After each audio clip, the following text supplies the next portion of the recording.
Welcome back to the show. Well, passengers on board the Ruby Princess cruise ship are calling for more stringent tests after 133 confirmed COVID-19 cases and the tragic death of a woman in her 70s. It comes after Australian Border Force blamed the New South Wales Health for giving the cruise ship the green light to dock in Sydney without coronavirus checks.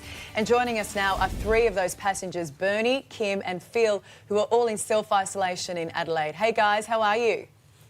Good morning. Good morning. Now, Kim, you had face-to-face contact with a confirmed case of COVID-19 while you're on the cruise ship. I know that you've since asked health officials if you can be tested. What's been the response? Whilst we don't show any symptoms, we're not going to be tested.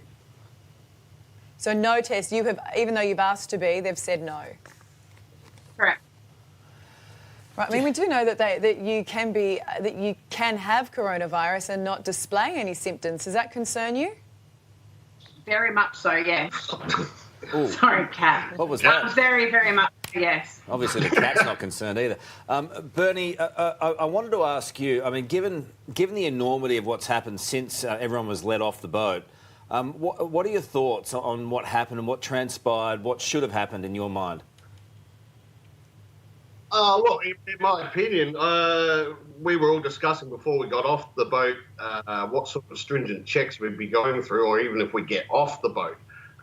In my mind, the logical course, at the very least, for those people that presented themselves with the flu-like symptoms and were tested for COVID, we shouldn't have allowed off the boat, at least until the results had come back. It doesn't make any logical sense to me. Yeah, well, I mean, we know you guys, you're allowed off, Phil. There was no kind of testing. You're basically sent on your way. Now, you guys are self-isolating in Adelaide. You got off this ship in Sydney. Exactly where did you go between the ship and home?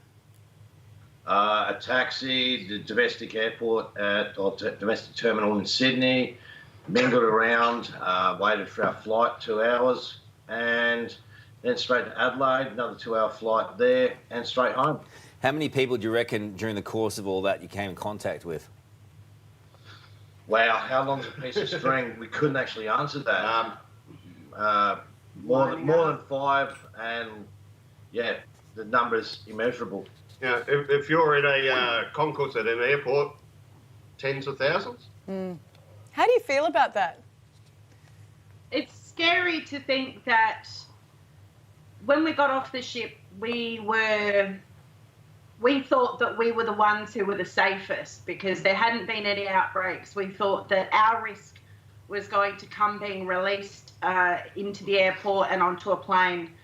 And it turns out 24 hours later, it seems that we may have been the ones to risk other people, and that doesn't sit well with any of us. No, it's awful, and I think the majority of people out there are with you. People who think they may have symptoms, they may have come in contact with people with it. They go and try and get tested, and they're turned away, and that's what happened to you.